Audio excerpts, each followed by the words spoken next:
Hey folks, a bit of a different video today, very much behind the scenes, but I thought it'd be a good time to give you an update on where we're at with Slack, how we use it in Relevance AI, and some of the new features that we've shipped. So there's a ton to cover in this video, so I'll go pretty slowly and I'll give you some very simple use cases that you can go and implement today. So to start with, we're looking at a workforce. Now, workforce, think of it as a team of agents that can work together to solve problems, simple and complex. And here you can see that we have a Slack trigger set up. We have a research agent and then an agent to update in Slack. Now, let's start with the Slack trigger because there's new features here. First of all, they exist in Workforce. When we initially launched, it was only for agents. However, now you can also trigger your workforces using Slack. You select your account. You have setup options here as well. So we now have keywords, but we also have excluded keywords. Very useful if you have multiple agents in the same channel. We also have the destinations, so the channels or people, because we have DMs, group chats as well. And also we have the advanced settings, which is blocked by my camera, which is just here. So by default, the agent will respond in thread to you, so you can have a full conversation. But again, especially if you have multiple agents in the same Slack channel, which is something we've seen more and more of, you actually now have the option to turn that reply off. So perhaps you don't want the first agent always responding, but you have a different agent that's triggered on that workflow who wants to get involved in the conversation, and that's the agent you need in that thread. You now have the option to do that. I'll give you a quick run through of what this workforce does, and then we'll do a live demo. So this workforce triggers when we receive new lead data. It then very, very simply researches that lead using a Google search tool. It then sends all of that information nicely formatted to whoever you like and tags them as well. A couple of quick things here. I'm using Slack as a trigger, to be honest, mainly because I wanted to show it in the demo. But of course, when you think of new leads coming in, this can be in a variety of ways. Think sign up forms, emails, CRM enrichment. These are all ways that we would typically see our customers trigger this type of workflow. But as I say, for the demo, I was keen to show off workforce triggers. One more thing on the Slack agent that I have down here. So if we go to the tool, this is actually a advanced block kit tool. And what that means is that you can customize the message much more granularly. Think emojis, buttons, italics, bolds, etc. And also we have additional formatting through the name of destination. So it's very, very easy to select where you want it to go. So for this one, I actually want it as a DM. And then the user mention. So if you want to target or tag certain individuals, then you can now do that. And we, again, with our customers, we see maybe they have 5 folks on the sales team and they use an agent to figure out who to tag based on the vertical of the customer or the location, etc. And then you have the block kit component here as well.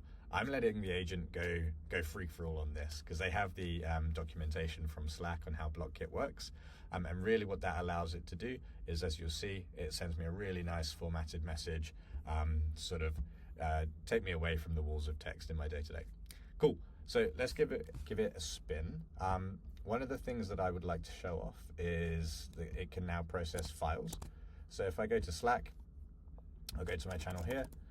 You just need to @Relevance AI, and all I'm going to do is say the name of the company that I'd like it to research, and I'm actually going to include the logo as well.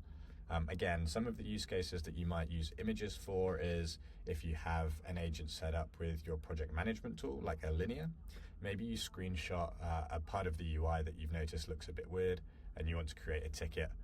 All you have to do is screenshot the UI, @Relevance AI with your agent, attach the image, and that will get passed into the Relevance web app and be processed as well. Cool. So what we're going to see initially is this right here, which is a dynamic and live status update of where your task is at. So one of the things that we did see is when you would trigger an agent in Slack, you kind of didn't know if it was processing or not. What we have done to address that is build in this dynamic status. So as you can see, it's still running. You can see the workforce or the agent if it's an individual agent, so you know who's processing. And you also have a button here. If I click this, it would open up the task in Relevance for me if I then wanted to get into the details of each tool call and how it's working. Cool. So you can see the initial response here. So this is the initial research that the agent has done. It's also tagged me as well. And as I say, I've coded this or just really natural language written this to tag me. But if you did have multiple members on the team, maybe you ask the agent, hey, for anyone based in the US, always tag Josh. For anyone based in EU, tag James. It's really that easy. There are also scenarios where perhaps you don't want to tag the user in a group channel. Perhaps you want it to go to their DM, perhaps they're more responsive, perhaps it has more sensitive data. That's absolutely feasible as well. So if I go to the app, which is usually in your apps section here as well, you can now see, again, this is using BlockKit. You can see a very nicely formatted message coming through. It has who OpenAI is, key information that I might need to know, and it also tags me as well. So I really can't miss this. One of the other things that I'd like to show as well is, of course, you can respond. So you can have a full conversation with your agent. So maybe I want to know, do they have Sydney offices? And again, the agent has access to a Google search tool. So what it will do is go and research OpenAI and figure out if they have offices.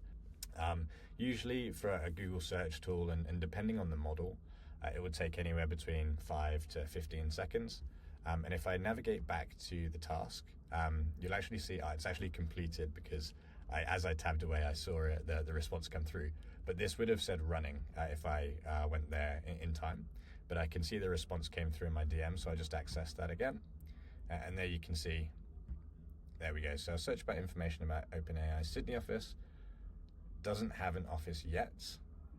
Doesn't have a physical office. But as you can see, we are able to facilitate very easily public channels, but also DMs, depending on your team setup. I'll also go back into the web app now, so I'll show you how to navigate back there very easily. So I can click this button, and it will open up the exact task that agent ran. So as you can see, the image came through straight away as well. You can see the tool calls, you can see the output as well. So to recap, if I go back to the workforce, the flow that we've walked through here is you have a very simple Slack trigger that now supports workforce triggers. We have a research agent who researches the leads that come in and then sends that as a response into Slack. And we've seen both a public channel where you've tagged the user that you want, but also straight to a DM as well. You've also seen the Slack BlockKit or advanced formatting feature and the ability to process files and have a conversation directly in thread with your agent too. Many more features to come, but wanted to give you a quick update on where we're at with Slack, as it's been a month or two since we posted.